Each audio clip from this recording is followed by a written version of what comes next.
Taqum ta'ifatum minhum ma'ak. Hendaklah sebahagian ta'ifah berdiri melaksanakan bersamamu salat. Jadi kata qiyam, kata berdiri itu dipahami oleh ulama bahwasanya termasuk rukun salat itu adalah al-qiyam, berdiri bagi yang mampu. Itu di sana banyak hadis-hadis juga yang menjelaskan, di antaranya idza qumta ila sholati fakabbir. Apabila kamu berdiri melaksanakan salat, maka hendaklah bertakbir. Jadi ini kita sudah jelas. Rukun yang ketiga adalah berdiri bagi yang mampu. Nasbu fiqari zahrihi. Kalau berdiri itu harus tulang ekor belakang ini berdiri tegak. Sempurnanya gitu, berdiri tegak, tidak membungkuk, tapi dia berdiri tegak. Kalau seandainya tidak mampu berdiri tegak, maka kalau nggak mampu berdiri tegak, membungkuk, ya kan? Tergantung kemampuan. Jadi tergantung kemampuan. Nggak mampu berdiri tegak lurus, maka dia membungkuk semampu dia. Fa'ilam yaqdir, kalau dia nggak mampu berdiri, duduk. Kalau dia tidak mampu berdiri, duduk. Nah, ini duduk. Ini banyak orang yang tidak paham masalah ini. Nggak paham masalah perpindahan kemampuan. Jadi yang pertama sekali itu adalah berdiri. Kalau sanggup berdiri, tidak boleh duduk. Kalau sanggup berdiri tidak boleh duduk. Dia ini punya encok belakang atau punya asam urat. Tatkala setelah ruku, dia nggak bisa berdiri. Ruku nggak bisa berdiri. Atau tatkala dia sujud, dia nggak bisa berdiri. Yang bisa itu mampunya adalah duduk setelah itu. Maka di rakaat pertama dia wajib berdiri. Di rakaat pertama itu wajib berdiri, dia meletakkan kursinya. Pada waktu nanti dia ruku, bisa ruku tidak? Bisa. Dia ruku, tapi dalam keadaan berdiri. Nah, kalau sudah sujud, dia kan tidak mampu berdiri. Disitulah dia wajib duduk. Jangan dia mampu berdiri di awal, selanjutnya dia nggak mau berdiri, langsung saja duduk. Kursinya diletakkan langsung. Salat dalam keadaan duduk, itu tidak sah salatnya. Karena apa? Karena di awal dia mampu berdiri. Itu hati-hati itu. Banyak orang yang seperti itu. Paham kira-kira ini? Paham. Kalau dia pertama berdiri, orang dia bisa jalan kok. Orang dia bisa, cuman pada waktu setelah ruku saja, setelah sujud dia nggak mampu berdiri. Ada penyakit yang membuat dia susah untuk berdiri. Bisa 15 menit menggetar untuk berdiri. Oleh karena itu, kapan dia wajib berdiri? Di rakaat pertama. Di rakaat pertama dia wajib berdiri. Nah, bisa ruku tidak? Oh, kalau ruku masih bisa. Bisa ruku. Naik dari ruku? Bisa, katanya. Nah, setelah itu, barulah dia duduk. Setelah itu. Karena mampunya di awal. Jangan pertama sholat langsung duduk. Karena apa? Karena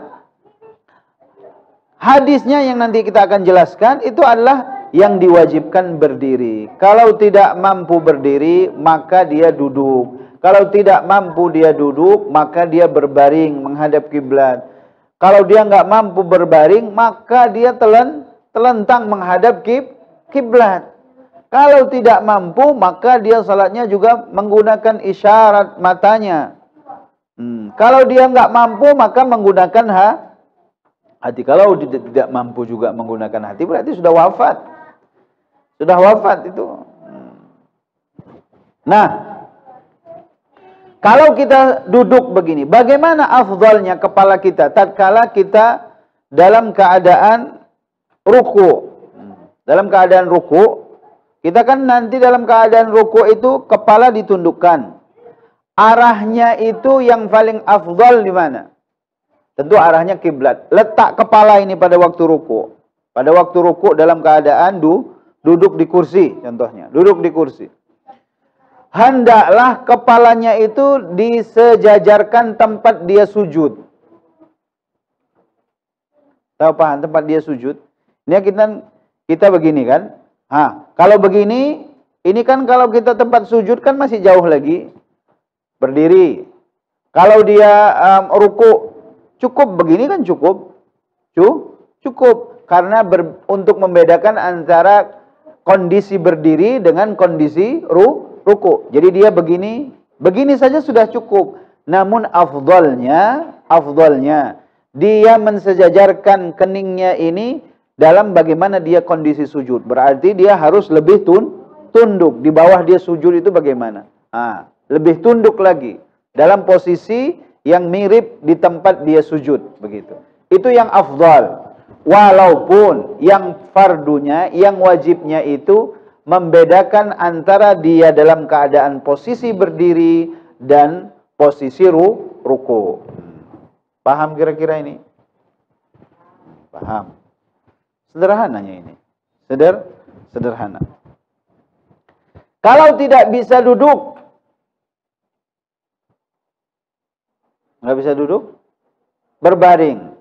Berbaring bagaimana? Berbaring dalam kondisi menghadap kiblat.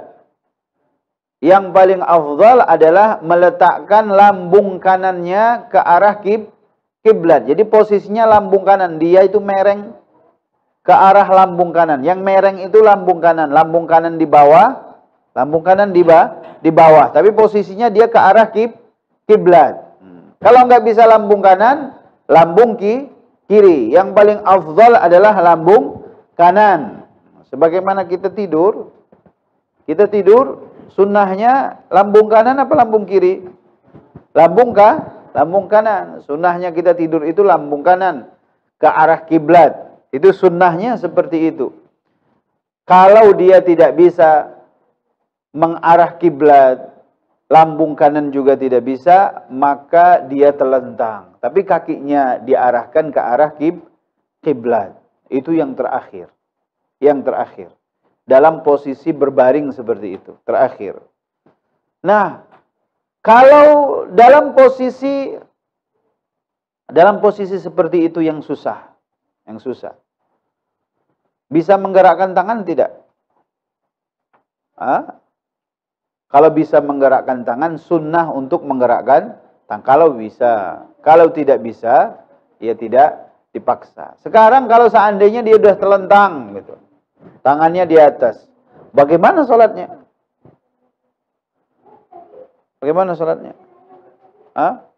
Ada anaknya, yuk Pak, naik atas. Diturunkan sama anaknya lagi, disorong ke anaknya, begitu patah pinggang bapaknya, udah selesai, ya kan? Nah, kalau sudah seperti itu, maka salatnya dalam keadaan isyarat. Isyarat apa? Isyarat mata. Tetapi disunahkan kepalanya agak naik sedikit, tilamnya agak atau bantalnya agak ditinggikan. Di kepala agak tinggi menghadap kiblat. Maka dia hanya Allahu Akbar. Kalau ruku, Allahu Akbar. Kalau sujud, Allahu Akbar. Udah nggak bisa lagi. Tapi niatnya dia itu ruku. Niatnya itu sujud begitu. Karena sudah nggak bisa bergerak lagi. Jangan dipaksa. Jangan dipaksa. Dia sendiri yang melakukannya. Tapi ini hanya iman-iman yang kuat saja ini. Seperti ini. Kalau sudah masuk kamar ICU, kalau masih sadar, biasanya sholat pun tak teringat lagi. Anaknya yang di samping mengingatkan orang tuanya sholat. Anaknya yang di samping. Itu anak yang saleh begitu. Kalau enggak, dibiarkan orang tuanya tak sholat-sholat.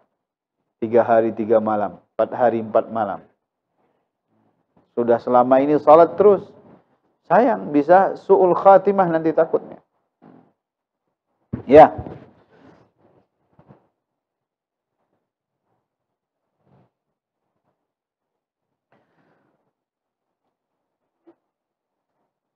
Kita lanjutkan hadis yang berkaitan dengan tata cara kemampuan salat berdiri, kemudian duduk dan berbaring.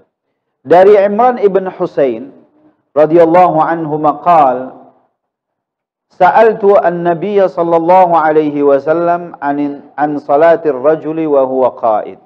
Aku bertanya kepada Rasulullah sallallahu alaihi wasallam tentang salat seorang laki-laki dalam keadaan duduk.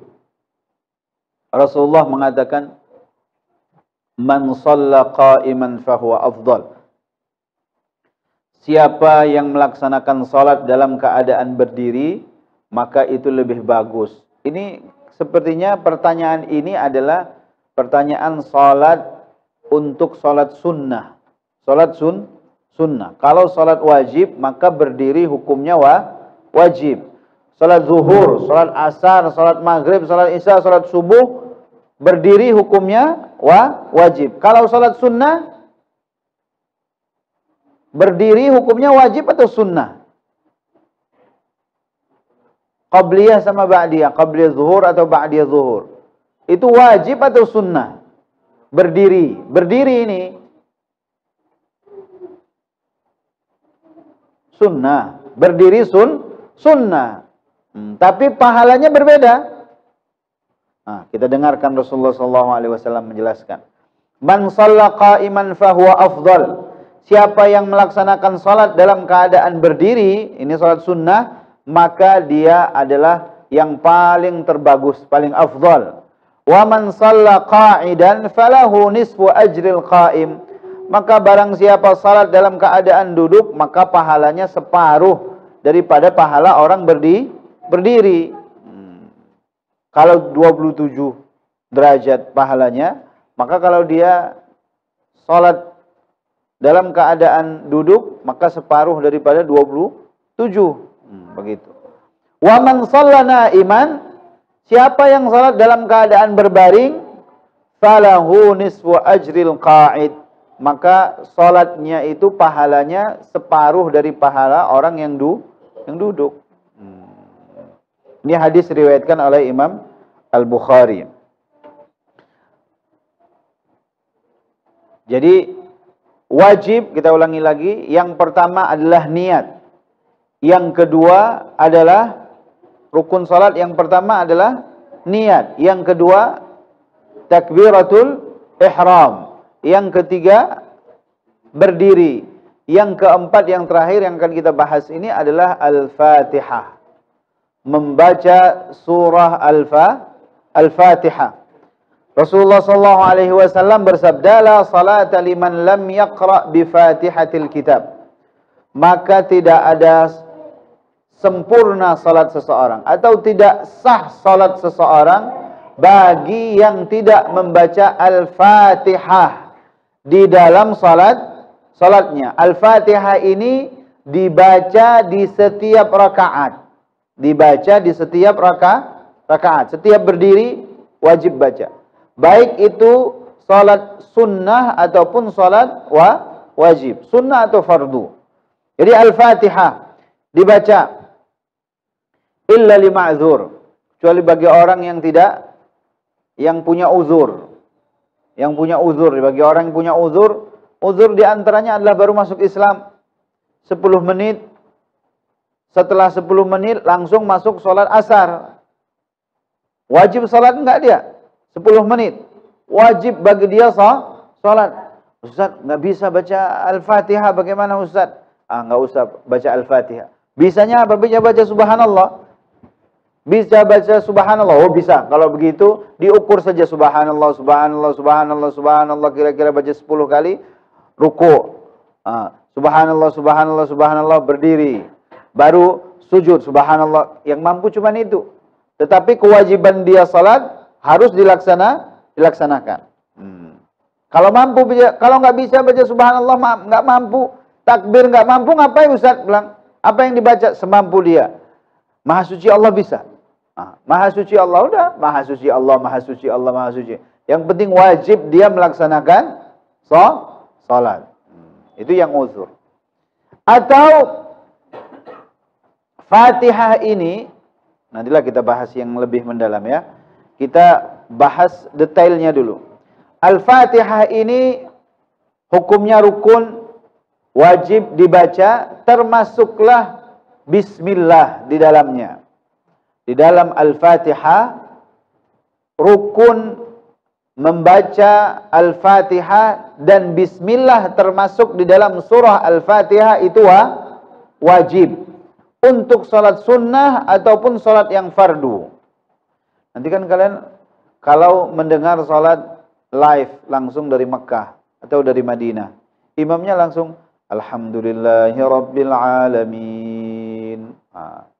Ya kan? Tanpa membaca bismillah. Pendapat mazhab yang mu'tamad dalam mazhab Syafi'i, bismillah termasuk surah Al-Fatihah. Bismillah surah Al-Fatihah.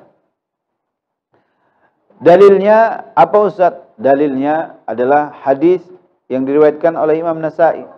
Salaitu wara'a Abi Hurairah radhiyallahu anhu. Nuaim ibn al-Mujmir salat di belakang Abu Hurairah radhiyallahu anhu, faqara'a. Maka Abu Hurairah membaca Bismillahirrahmanirrahim. Thumma qara'a bi ummil Qur'an. Kemudian barulah Abu Hurairah membaca Alhamdulillahi Rabbil Alamin. Jadi Nuaim bin al-Mujmir ini mendengar Abu Hurairah membaca bismillah dengan Al-Fatihah. Hatta balagha ghairil maghdubi alaihim.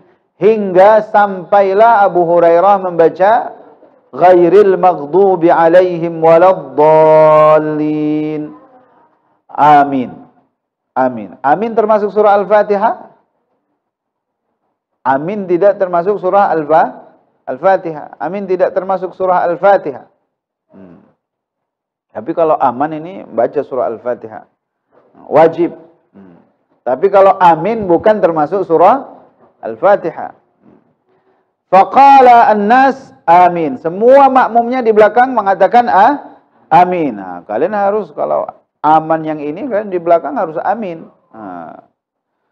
Wa yaqulu kullama sajad Allahu akbar.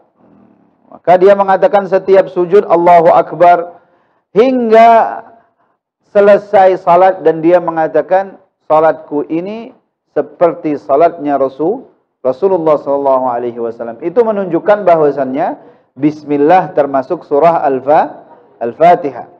Imam Al-Baihaqi juga menjelaskan bahwasannya anna Rasulullah sallallahu alaihi wasallam qara'a fi shalah, bahwasannya Rasulullah sallallahu alaihi wasallam membaca dalam salat Bismillahirrahmanirrahim. Kemudian dia menghitungnya 1. Alhamdulillahirabbil alamin 2. Maksudnya ayat kedua. Ar-Rahmanirrahim 3 kata. Maliki yaumiddin 4 katakan. Terus dia menghitungnya. Ini adalah riwayat daripada Ummu Salamah yang dikeluarkan riwayatkan oleh Imam Al-Baihaqi dan Ibnu Khuzaimah di dalam Sahih Ibnu Khuzaimah. Ini juga menjelaskan bahwasannya bismillah itu termasuk surah Al-Fatihah. Makanya dalam mazhab Syafi'i bismillah wajib dibaca. Bismillah wajib dibaca. Dalam mazhab Hanafi atau mazhab Hambali, bismillah sunnah dibaca. Jadi bagaimana Ustaz kita Syafi'i tapi mengikut Hambali? Tidak masalah. Kita Syafi'i mengikut Hambali juga tidak masalah. Orang Maliki mengikut kita juga tidak masalah. Makanya jangan merepotkan diri sendiri. Banyak orang yang merepotkan diri. Artinya apa? Merepotkan diri, dia mazhabnya Syafi'i. Rupanya salat subuh di Masjid Muhammadiyah, imamnya nggak baca kunut. Jadi gimana ini kalau imam nggak baca kunut? Tidak masalah. Tidak masalah. Atau sebaliknya Muhammadiyah atau Hambaliyah salat di belakang mazhab Syafi'i. Syafi'i pakai kunut, makmum pakai kunut tidak?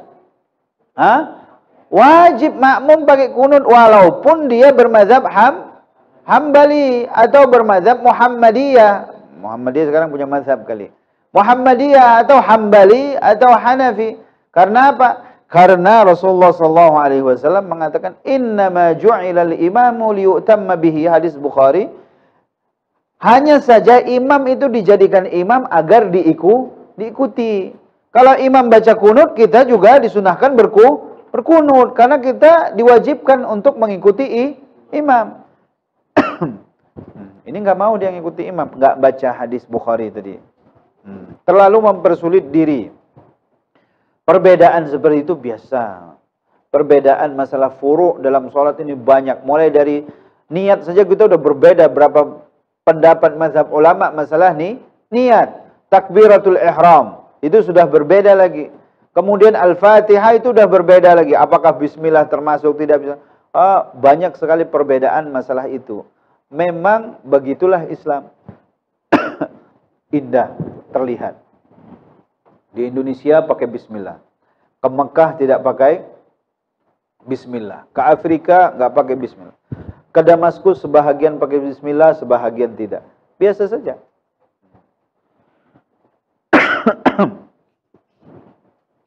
Nah, ini pembahasan bismillah kan panjang. Jadi detailnya insya Allah kita akan bahas rukun yang paling sensitif ini, yang termasuk rukun yang dahsyat di dalam salat, itu dibahas detail-detailnya dalam pertemuan yang akan datang. Apakah mendatangkan tasydid 13 di dalam surah Al-Fatihah hukumnya wajib? Bagaimana hukumnya orang yang hanya mengatakan iyyaka na'bud, iyyaka na'bud, tidak dibaca iyyaka, tidak pakai tasydid? Apa hukumnya? Ar-Rahmanir Rahim, dia membaca Ar-Rahmanir Rahim. Nanti dia baca Ar-Rahman Ar-Rahim. Tidak memakai Ar-Rahim. Tidak, perbedaan antara H besar dengan H kecil. Nanti dia baca Alhamdulillahi Rabbil Alamin. Bukan dibaca Ain, tapi dibaca Hamzah. Nanti membaca lagi Waladhdallin. Bukan Waladhdallin, tapi Dha yang keluar. Bukan Dha. Nanti Iyyaka na'budu wa iyyaka nasta'in. Bukan nasta'in. Ainnya hilang. Itu hal-hal yang harus dipahami dan wajib diketahui dan dibaca sefasih mungkin bagi orang yang melaksanakan salat. Kalau tidak, maka salatnya tidak diterima oleh Allah Subhanahu wa taala. Nanti di sana salatnya enggak ada yang diterima. Tapi saya sudah salat, ya suruh siapa enggak mau belajar. Bukan belajar wajib. Umurmu udah berapa? 60 tahun, 70 tahun, baca Islamnya kapan? Sejak lahir sudah muslim, katanya kan. Baca Al-Fatihah aja nggak bisa. Ngapain aja di dunia? Ngapain saja di dunia? Sibuk. Berapa perusahaan? Nggak punya perusahaan. Tapi Al-Fatihah pun nggak kelar. Kecuali perusahaannya 1000. Di bawahnya ada 1000 perusahaan.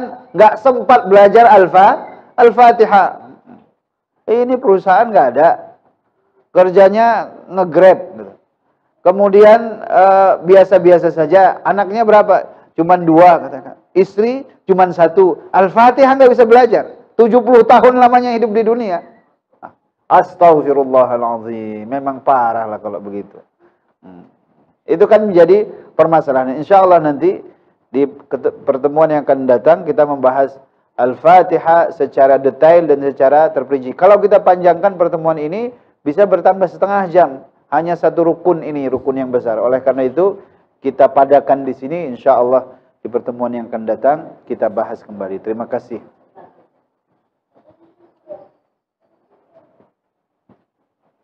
Kira-kira yang mau bertanya perihal materi ini.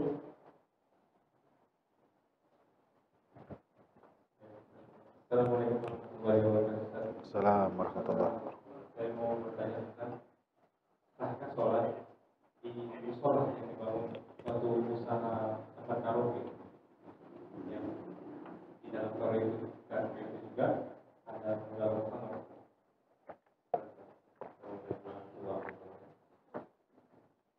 Waalaikumsalam warahmatullahi wabarakatuh. Jadi sahkah salat di tempat karaoke? Jadi tempat karaoke itu besar. Bisa dibuat di tempat karaoke itu musholla. Bisa juga tidak. Di dalam syarat-syarat sah salat itu diantaranya adalah tempatnya itu harus suci. Tempat apa? Tempat ia meletakkan sujudnya, keningnya, tempat ia meletakkan tangannya, tempat ia meletakkan lututnya, dan tempat ia meletakkan kakinya. Hanya itu saja yang wajib suci. Selain daripada itu tidak suci. Pertanyaannya, kalau seseorang salat di tempat karaoke, bersih tidak? Suci tidak? Kalau dibilang dia salat di tempat yang suci, berarti salatnya sah. Berarti salatnya sah. Apalagi ada musolanya. Ada karaoke tempat musola? Ada kan? Ada. Kalau ada tempat musolanya tidak apa-apa. Masya Allah, itu gebrakan yang luar biasa. Karaoke, tempat maksiat, ada musola. Kita dukung musolanya, tidak dukung karaoke-nya.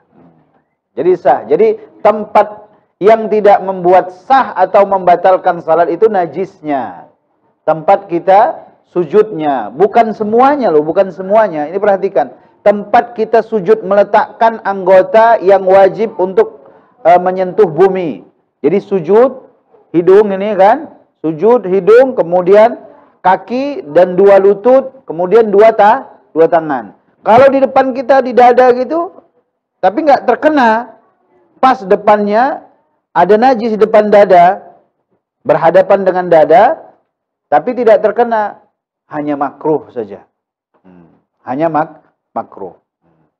Apalagi tempatnya khusus, ada musolanya di karaoke, wah sah banget lah. Insya Allah karaoke-nya jadi masjid, ya kan? Selanjutnya.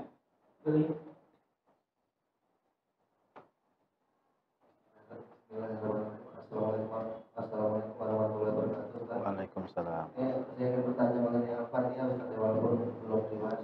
Iya. Seluruhnya, Ustaz, ya. Kalau misalnya Ustaz kita sebagai makmum, Ustaz, apakah kita juga wajib juga membaca Al-Fatihah, Ustaz?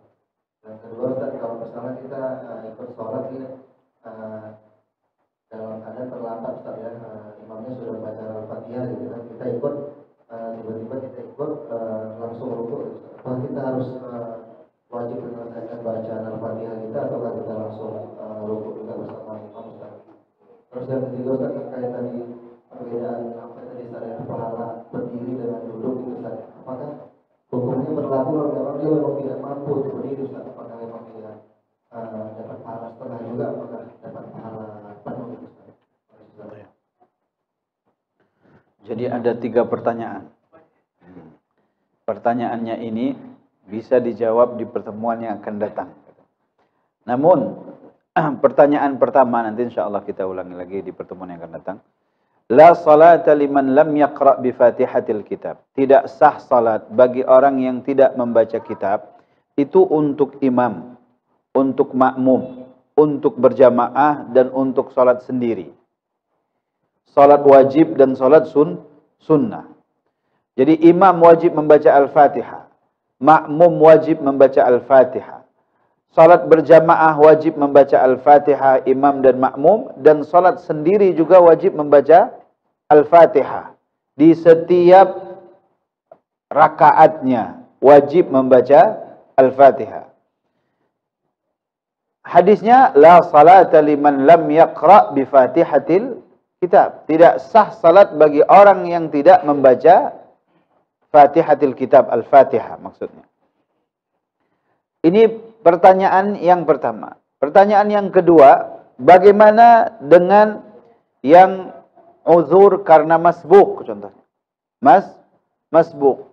Masbuk itu adalah makmum yang tertinggal Fatihah imam. Jadi dia masuk salat tapi imamnya sudah selesai membaca Al-Fatihah, itu dikatakan masbuk. Masbuk itu di antara salah satu uzur yang boleh makmum kalau terlambat membaca Al-Fatihah tidak menyempurnakan, dia boleh meninggalkannya. Contohnya, imam sudah membaca Al-Fatihah, makmum sudah amin, dia baru masuk Allahu Akbar. Rupanya imam Bismillahirrahmanirrahim, Alif Lam Mim, Allahu Akbar. Dia masih Alhamdulillahirabbil alamin. Belum selesai lagi Al-Fatihahnya.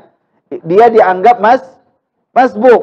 Kalau dia dianggap masbuk, maka Fatihahnya ditanggung oleh imam. Ada yang salah. Yang salahnya gini. Kepintaran dia. Kepintaran apa? Imam baca setelah Al-Fatihah sudah selesai. Dia Allahu Akbar. Jadi imam dia baca Alhamdulillahirabbil alamin, Ar-Rahmanir-Rahim.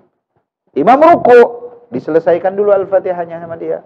Maliki yaumiddin, iyyaka na'budu. Imam bangkit daripada ruku, dia belum ruku.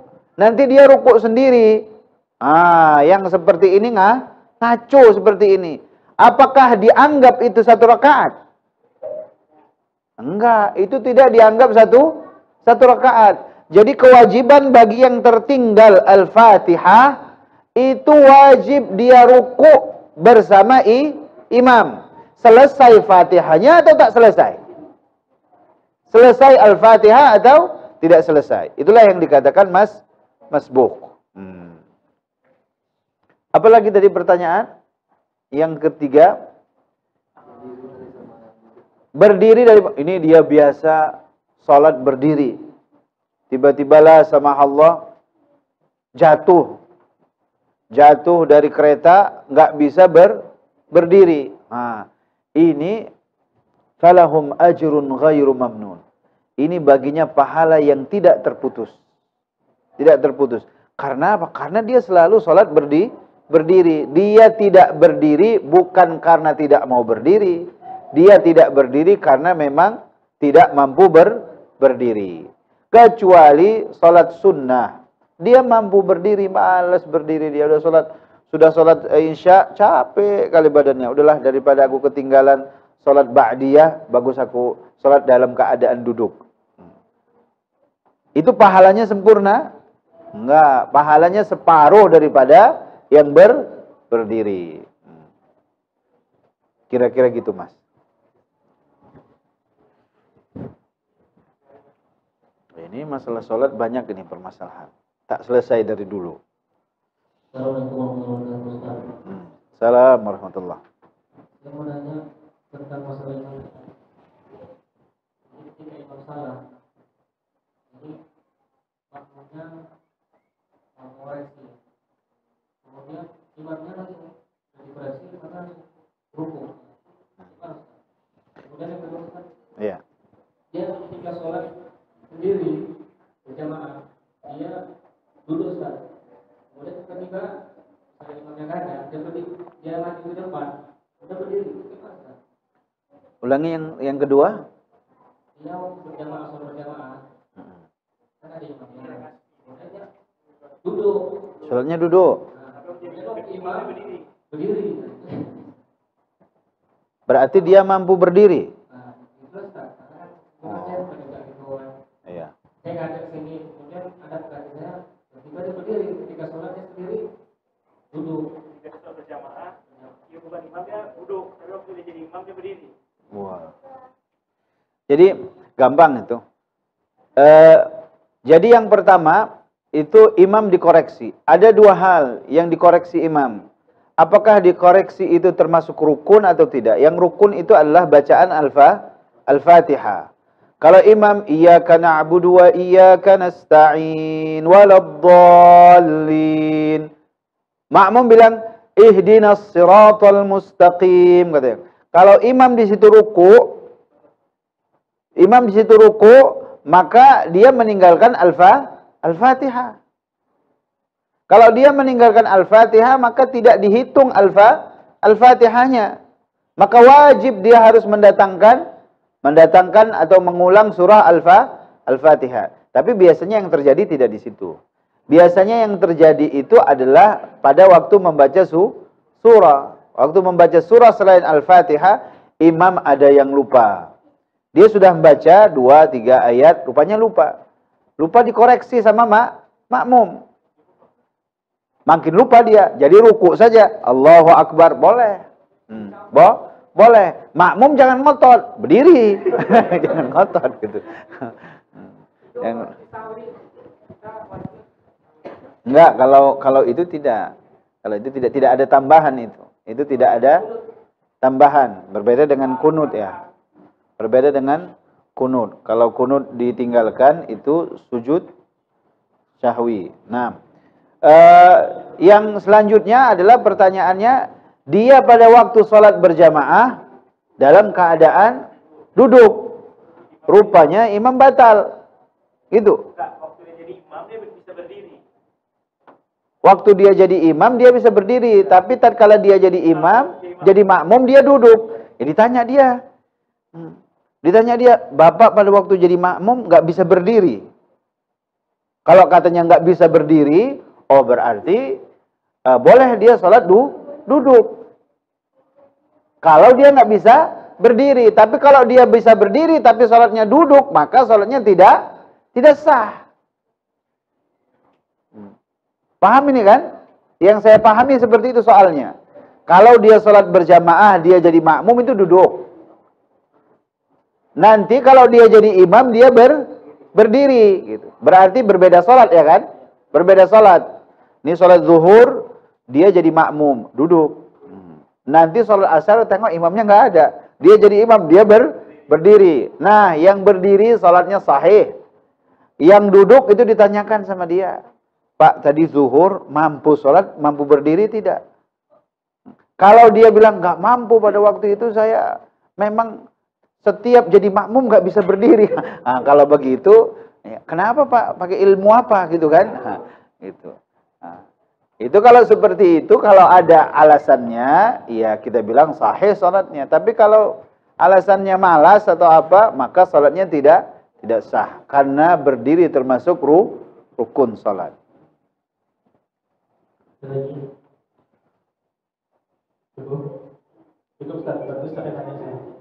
Sekarang saya tanya pertanyaannya gampang. Pertanyaan pertama. Siapa yang mau jawab? Pertanyaan pertama. Lafaz apa yang dinukil dari Rasulullah SAW untuk takbiratul ihram? Siapa? Jangan malu-malu. Lafaznya apa? Allahu Akbar. Berarti betul ini.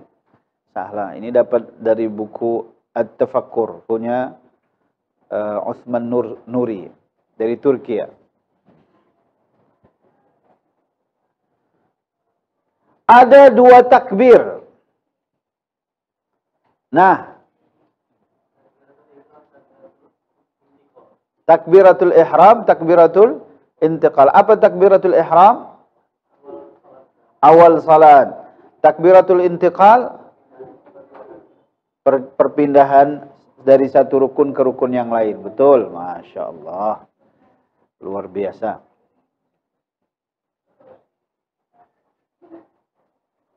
Gampang kan pertanyaannya kan?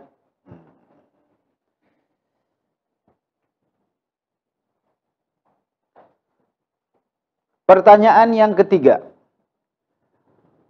Sebutkan rukun yang ketiga daripada salat. Nah, berdiri. Ini salat wajib atau salat sunnah? Salat wajib, berarti betul. Jawabannya betul.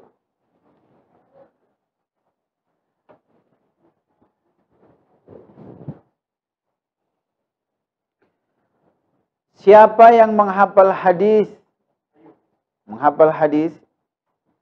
untuk wajib membaca surah Al-Fatihah atau artinya? Nah, ini baru kalau begini kan. Kalau ABC enak ini. Betul salah gitu kan. Ini esai. Siapa yang apa? Liman lam yaqra. Ahsan, ini bagus ini. La salata liman lam yaqra bi Fatihatil kitab. Ini enggak apa-apa, kasih dia 2. Nanti dikasihkan temannya. Masya Allah. Ini buat akhwat ini. Akhwat ya, ibu atau siapa akhwat. Sebutkan 4 rukun salat yang kita bahas tadi. 4 rukun salat. Akhwat ada kan? Siapa? Pertama, rukun salat niat. Yang kedua, takbiratul ihram. Ketiga, berdiri. Berdiri bungkuk. Berdiri. Yang keempat, membaca Al-Fatihah. Berarti alhamdulillah sudah selesai bagi-bagi bukunya ini. Nanti insyaallah di pengajian akan datang akan lebih banyak lagi pertanyaannya. Alhamdulillahirabbil alamin. Assalamualaikum warahmatullahi wabarakatuh. Waalaikumsalam warahmatullahi wabarakatuh. Alhamdulillah selesai dengan kepada baik. Semoga apa yang Allah sampaikan bisa bermanfaat bagi kita semua. Insyaallah pada minggu depan atau minggu depan kita akan membahas tentang Sirah Nabawiyah oleh Ustaz Abdul Latif. Insyaallah kita bisa mengambil bagian di kajian ke depan. Pasti ini sudah bisa sampaikan. Assalamualaikum warahmatullahi wabarakatuh.